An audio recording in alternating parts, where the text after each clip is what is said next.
Close your eyes and imagine that you've traveled with your family to Italy.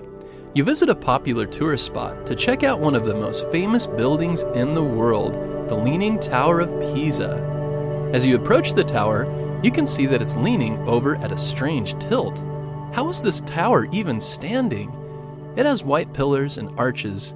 It leans at an angle that's scary, but you can see that it's held up by large metal wires pulling against its weight. Your family decides they're going to go inside to explore. It sounds a little risky to go inside the tower. Will you go inside too?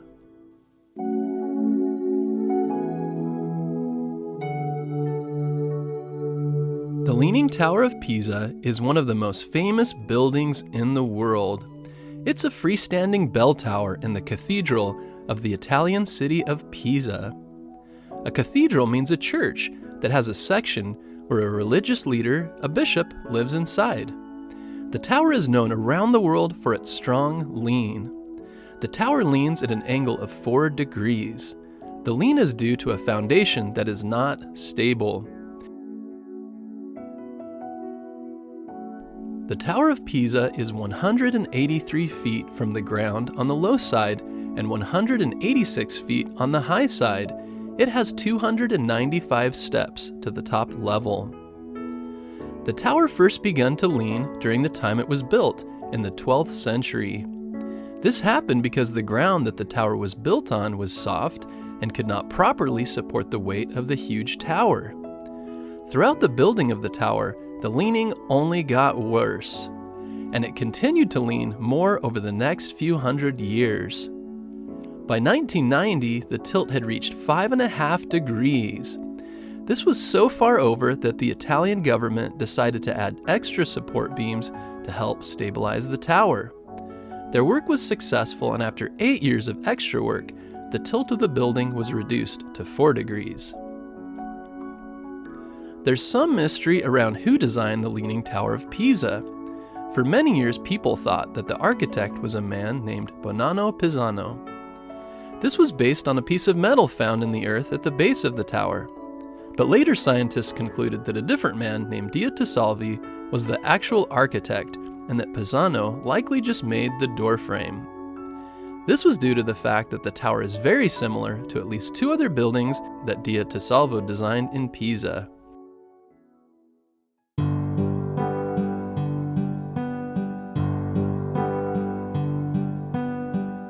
The Tower of Pisa was built in 3 stages over almost 200 years. In the year 1172, a woman named Donna Berta di Bernardo inherited a large sum of money from her husband. She gave some of the money to the local opera house in Pisa and used the rest towards buying a few new stones that are still part of the base of the bell tower. 1 year later, the government had enough money to hire a crew of workers to continue to build the tower. The government had more money than in recent years due to the fact that the army had successfully taken over some additional areas. The crew started by building the foundations of the tower. Later that year, they laid the ground floor of the tower with white marble. This ground floor has a blind arcade. This means that the bottom has columns with classical-looking arches, but the other side of the arches have no actual openings. Instead, it's just a hard surface of a wall with arches that are decorative or there to make it look nice. About 400 years later, a man named Gheorghe Vasari wrote that Guglielmo, together with sculptor Bonanno, laid the foundation or base of the bell tower in the Tower of Pisa. The tower began to sink after construction had progressed to the 2nd floor in 1178. This was because the foundation was not built to be high enough. It was only 3 meters high, which was very low for a tower of that height. Unfortunately, the tower was set in weak, unstable soil or dirt. This was a problem that was there right from the beginning. Because the tower started to sink, the people who were building the tower stopped construction. It sat there for almost 100 years with nothing being done. The country that the tower was in was called the Republic of Pisa. The Republic was almost constantly battling with the neighboring countries of Genoa, Lucca, and Florence. The 100 years that the tower sat there was actually a very good thing. This allowed time for the soil underneath the tower to settle, or become more stable.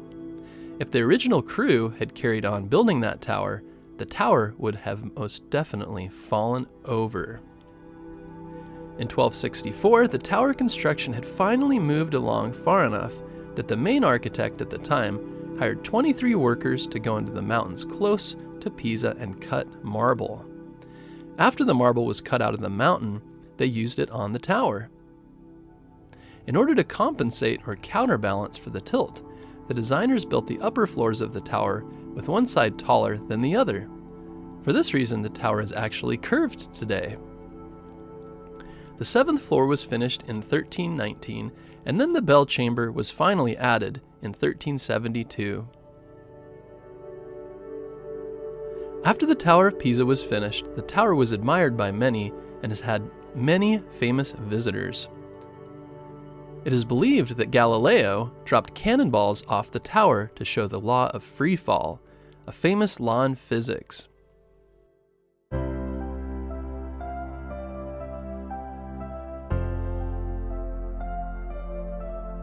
During World War II, the Allies, Americans and English, thought that the Germans were using the Tower of Pisa as a watchpost. A U.S. Army sergeant was sent to find out if German troops were in the tower. He was so impressed by the beauty of the tower that even though he found that there were Germans in there, he held back on ordering an air attack to save the beautiful tower from being destroyed. There have been many attempts to restore the tower to a straight, standing position, or at least to keep it from falling over. In 1964, the Italian government raised money to restore the tower again and stop it from falling over. The government wanted it to become more stable, but it still wanted the tower to have a tilt. They realized that the tilt was what made the tower famous. It helped attract tourists or visitors from other places to visit Pisa, so why fix it? The tower was closed to visitors in January 1990 due to the collapse of another tower nearby. It scared the Italian government that the same thing might happen to the Tower of Pisa.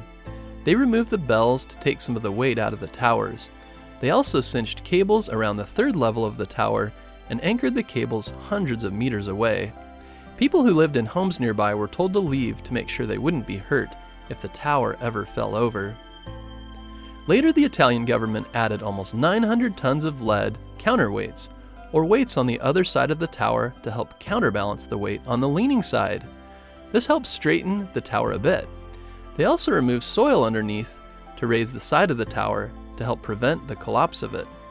This helped to make the tilt of the tower a safer angle, and this method worked. The tower's tilt was reduced by almost 18 inches, returning to its 1838 position.